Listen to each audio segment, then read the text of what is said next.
Welcome to Fringe Pop 321, the show that believes the world is stranger than we think, but thinking should not be strange.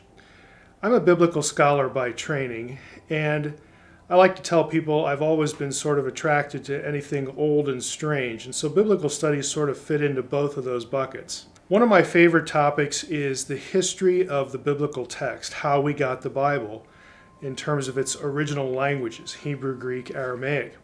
So I was naturally interested when I heard about something called the Bible Code. This is probably going on 20 or so years ago, but Michael Drosnin, who was a journalist, an Israeli, came out with a book promoting Bible codes through something called ELS sequencing. So I more or less just couldn't help myself as a biblical scholar, but be drawn into this discussion and to find out what in the world Drosnin was talking about. So what exactly was Drosnin's idea? Well, his thinking came from the work of mathematicians, specifically Doron Whitsom, Eliyahu Rips, and Yaov Rosenberg, in their peer-reviewed journal article, Equidistant Letter Sequences in the Book of Genesis. That appeared in the scientific journal Statistical Science.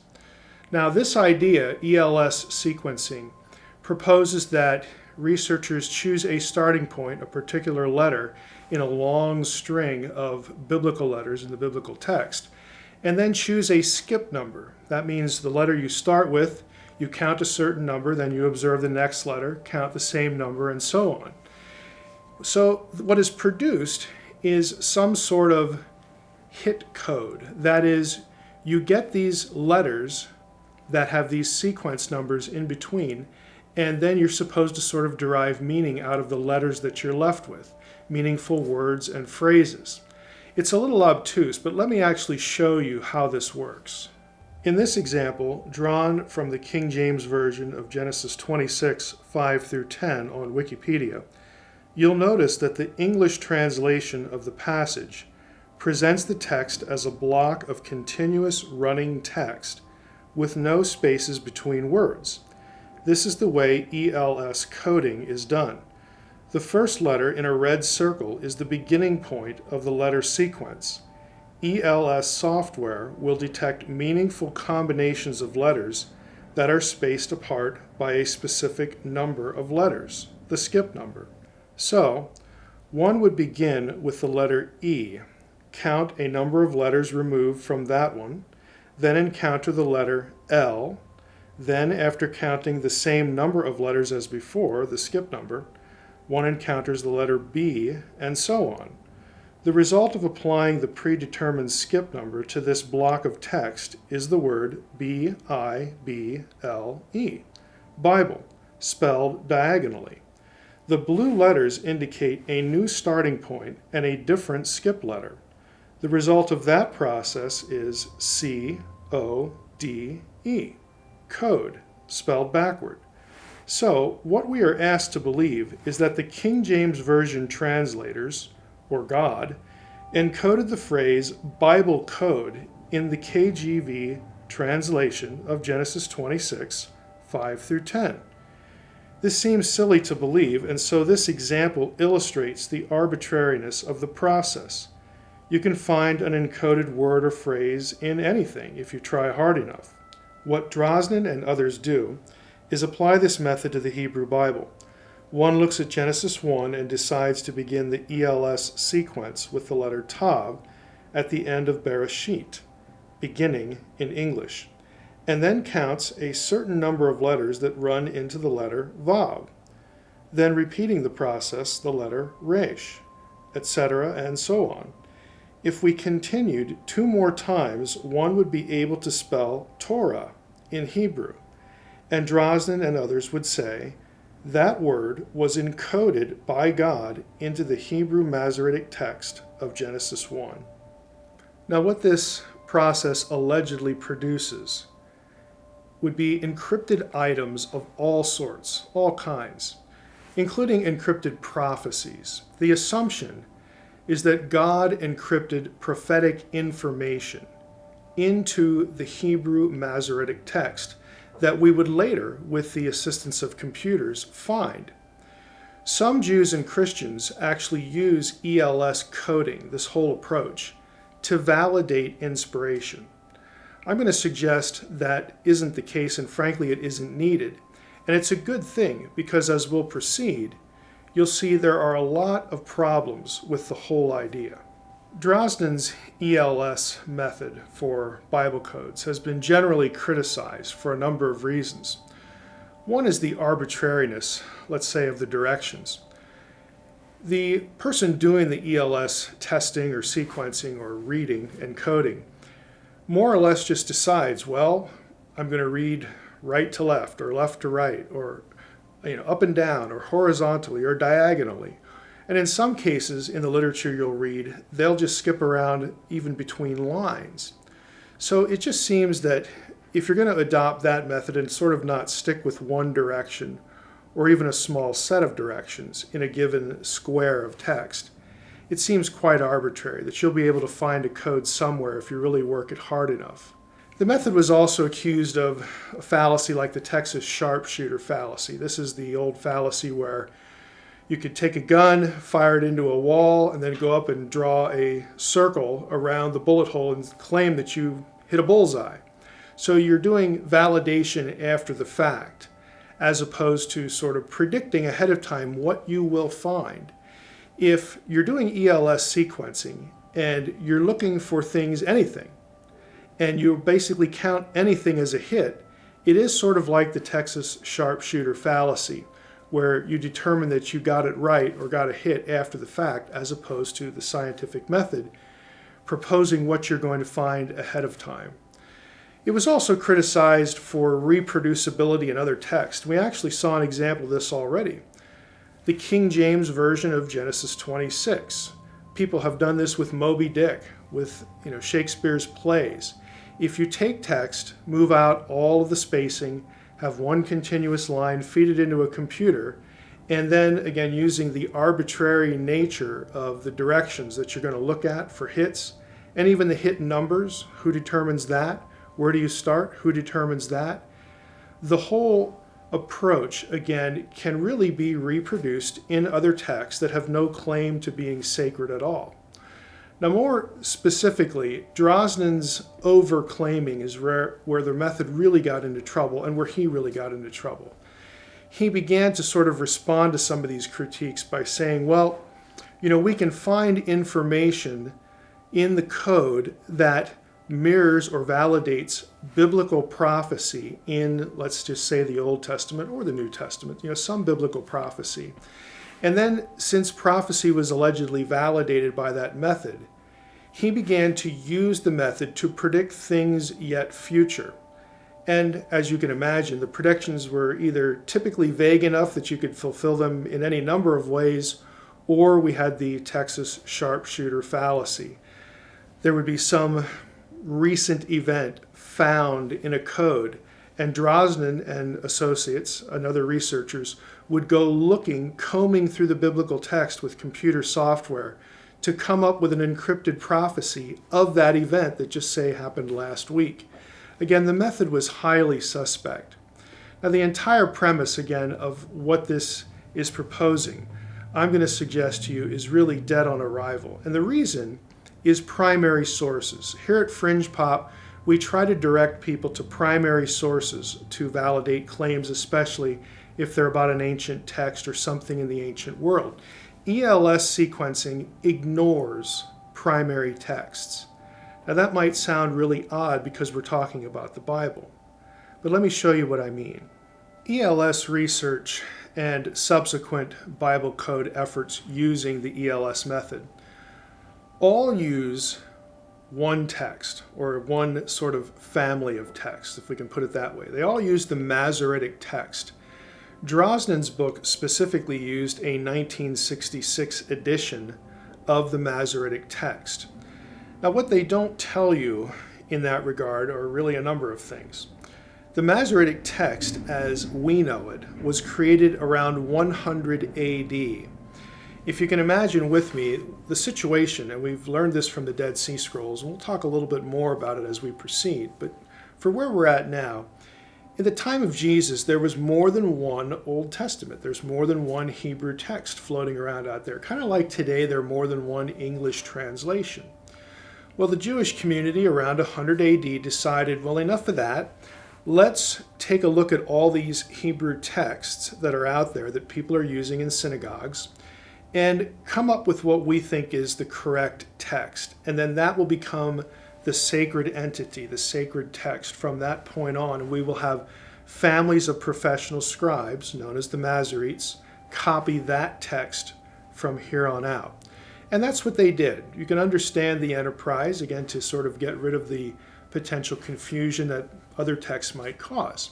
This happened in 100 AD. So what that means is, if you're using an edition of the Masoretic text, you are not using a text, perhaps, that would have existed during the biblical days of the Old Testament itself, when the text was being produced, or shortly thereafter. So we already have sort of a chronological disconnect. Why would we just pick the Masoretic text? Why not go back to some of this older material? And that's part of what they don't tell you as well. They never really get into the discussion of what that older material might have been, and was it used by people like Jesus and the apostles. You never really get beyond the 100 AD barrier with Bible code analysis, just in terms of what is being used. And I think it's important that we go into this textual plurality a little bit so that you can see what the issue is. Again, we're trying to go back to primary texts and trying to go back as far as we possibly can to the time when God prompted people to write this thing we know as the Bible. Now, I've claimed that there is no one Masoretic text. There's not this one text that goes back to the biblical period all the way up into modern times. I said that at around 100 AD, the Jewish community decided to sort of collect the material that was in use in synagogues and come up with one text that from that point forward would be the text of the Jewish community. You might say, well, how do we really know that? Well, there are a couple of ways. Let's just talk about the Masoretic text, because even that one is a problem. The assumption is, from Bible code defenders, they'll listen to what I just said and say, okay, well, so they made the Masoretic text in 100 AD. Maybe that was the time when God acted and actually encrypted things, and what we have now today, the 1966 Koran edition or whatever else we're using, that has never changed, and there's one Masoretic text from this point onward, something like that. You actually can't argue that. And we know that because of the work of a particular scholar named Avigdor Optowitzer, who lived at the end of the 19th century on into the first half of the 20th century. Optowitzer was a rabbinic Talmudic scholar, and believe it or not, he actually took the time to go through rabbinic material, again, from late antiquity, or we might think of it as the early Middle Ages onward. Optowitzer decided to collect, using rabbinic material, all of the quotations of the Hebrew Bible that he could find in literary remains, sermons by rabbis, rabbinic discussion, all the way from, again, late antiquity, early Middle Ages, on through into the modern period. And what he wanted to see was, is everybody using the same text? Are all the quotations perfectly the same in a given passage? And what he found out was, no, they're not. And so what his work does, and he collected them in a multi-volume work, just variations within the Masoretic text. His work established the fact that, there wasn't just one Masoretic text after that thing was created. There were, even in the very earliest periods, texts that certain rabbis or scholars just preferred. In other words, they would say, well, we don't really care what those guys did back in 100 AD. I like this one. It would be, again, akin to what we would do in a situation today if someone just arbitrarily decided, hey, enough of all these English translations, we're just going to have one. We're going to pick the English that we like, or, the person in charge, and that's what the church is going to use from here on out. Well, there would be a lot of people in pulpits and a lot of Christians individually that would just say, well, I don't really like that choice. And they would continue to use something else. And this is what Optowitzer discovered. There is no one thing called the Masoretic text. There's lots of variations. So again, this raises the question, well, Why would we choose the 1966 Koren edition? What's behind that choice? And the answer is that was probably the one sitting on the shelf, or it was probably the one that got typed into digital form for this kind of project.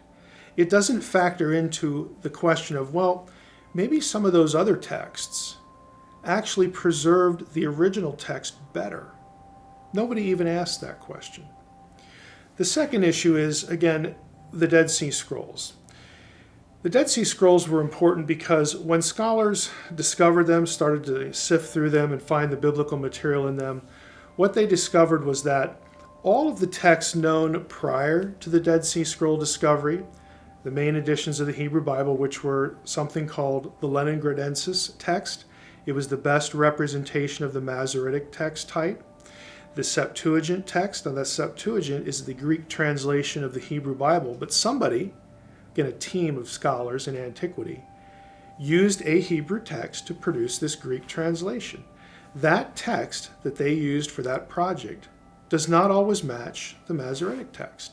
And then of course you have the Samaritans, the Samaritan community. They only recognize the Torah as inspired, but they had their own text too, and it doesn't always agree with the first two. When the Dead Sea Scrolls were discovered, behold, you actually have all three types testified to among the remains at Qumran, where the Dead Sea Scrolls were recovered. So here's the question. Why don't we factor in any of this material? If we want to presume that God encrypted a code in what he had the biblical writers write, might we not want to first determine what the original text, to the best of our ability, actually said? And to do that, we have to look at the Hebrew text underlying the Septuagint, or maybe the Samaritan Pentateuch, something like that. We have to factor in scroll material. Let me give you an example of how this is important. If we just look at the books of Samuel found in the Dead Sea Scrolls, there's actually a good edition of this by Andrew Fink, the Samuel scroll from Qumran, 4Q Samuel, which is its name, restored and compared to the Septuagint and, of course, the Masoretic text. Now, what Fink and, of course, other scholars with him found is that the Masoretic text as we know it today will sometimes be in agreement with the Masoretic text from the Dead Sea Scrolls and sometimes not. Sometimes the Dead Sea Scrolls will actually agree with the Hebrew text behind the Septuagint against the Masoretic text. Now, the books of Samuel are not complete at Qumran. We have about 60% of those books from that material. They go back to about 200 BC, so 300 years earlier than the creation of what we know as the Masoretic text. The point is, there are a lot of readings in these alternate texts that go back, into the Dead Sea Scroll era that do not read what the Masoretic text that we know of does. Now, if you're going to again assume that God inserted a code in the thing that the biblical writers wrote, why wouldn't you want to look at all that older material? Why wouldn't you want to compare the text that you're working with in your computer in your ELS sequencing with some of this other material to make sure you had the best text possible? That's what textual critics do when they hand over a text to translators and they produce translations in different languages. That's part of the project. You try to make these decisions. But the Bible Code crowd doesn't think about this at all. And that's why I said primary source material is basically ignored. Let me give you one more example from the Septuagint, and it's arguably, I think, probably easily the most dramatic problem when we compare the text that the Septuagint translators used to produce their translation and what we know as the Masoretic text. We have to realize that the Septuagint, this Greek translation that Jewish scholars produced, roughly 200 BC, 100 BC, we have to realize that when Jesus and the apostles quote the Old Testament, they do not utilize the kind of text that we would expect to find in the Masoretic text. Instead, they use predominantly, almost 80% of the time, the Septuagint. Now, why would they do that? Why would the people who wrote the New Testament use the Septuagint in situations where Jesus or the other apostles were quoting something in the Old Testament? Well, the answer is pretty obvious. Few Gentiles could read Hebrew. That's why the New Testament is written in Greek. They're using the Septuagint because it's Greek. Everybody can read that. But when they do that, they are picking readings that sometimes disagree with the Masoretic text. Now, where this is the most dramatic, and this isn't really an issue of quotation, we're just going to take a sort of the worst case scenario, and that is the book of Jeremiah. Now, Jeremiah is the second longest book in the Hebrew Bible. There's 52 chapters, 1,364 verses, and roughly 42,000 words. There is a dramatic difference between the Masoretic text version of Jeremiah and the Septuagint version of Jeremiah. Again, the Hebrew text that would have been used to produce the Septuagint. There's a dramatic difference between the two. The Masoretic text of Jeremiah is roughly 15% longer than the Hebrew text that the Septuagint translators used to produce Jeremiah. That amounts to about 6,000 words. So you have 6,000 words that are in one and not the other.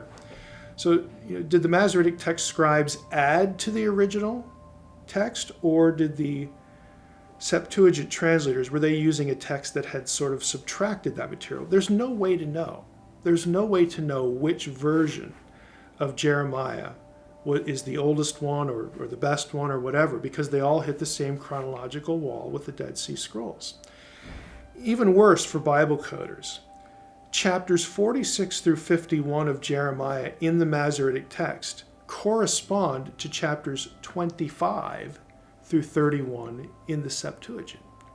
In other words, you have 224 verses in those chapters which are completely out of sequence with the Masoretic text, or 12,000 letters.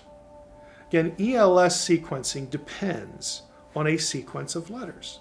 That's what you feed into the computer. Well, how do we know, if we're using the Masoretic text, that we have all the letters, or too many letters, or the letters in the right order when it comes to the book of Jeremiah? And the answer is, we don't.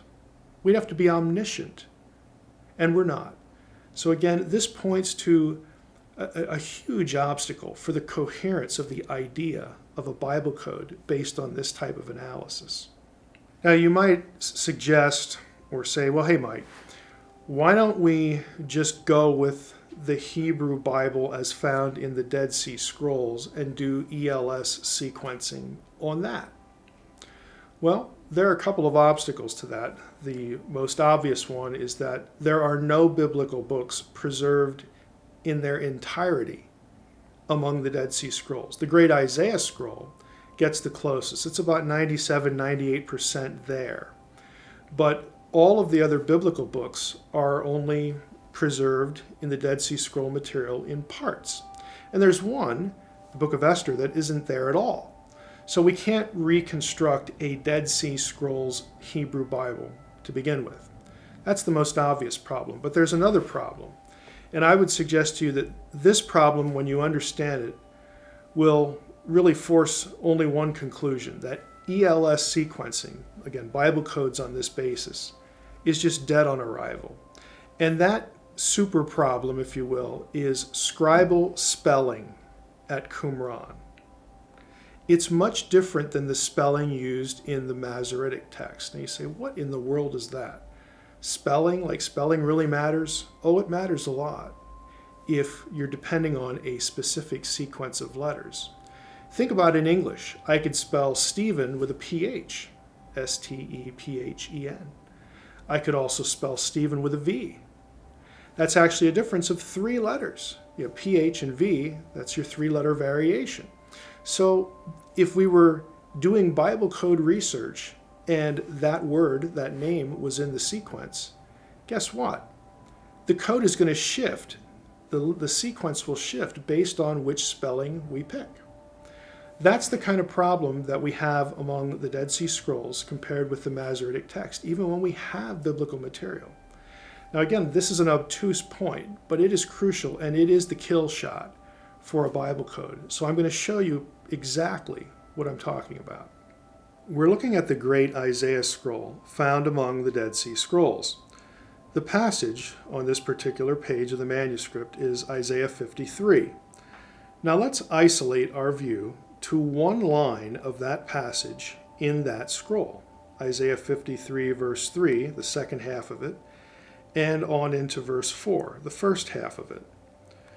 That's the top line of what we're looking at in this next view.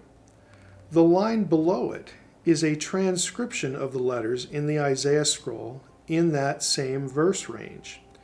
It's easier to read typed out, and when compared with the third line below it, which is the traditional Masoretic text without vowel pointing, the dots and dashes, the point about how Qumran scribal spelling undermines the modern ELS Bible code method becomes quite clear. You can visually see that the Qumran spelling, which used consonants to indicate vowels, produces differences in the letter sequence than what we find in the Masoretic text, the one used by all Bible coders. I have marked the letters in red. If we read right to left, we see the first word has one letter difference, followed by a word with two letter differences, then two more words with single letter differences. In the second to last word, we see two letter differences, one of which was added by a later scribal hand. You can see that he superscripted it. He wrote it above the original line to squeeze it in. The last word has one letter difference. All told, in Isaiah 53:3b through verse 4, the first part, there are 9 letter differences in the Dead Sea Scroll sequence compared to the Masoretic text.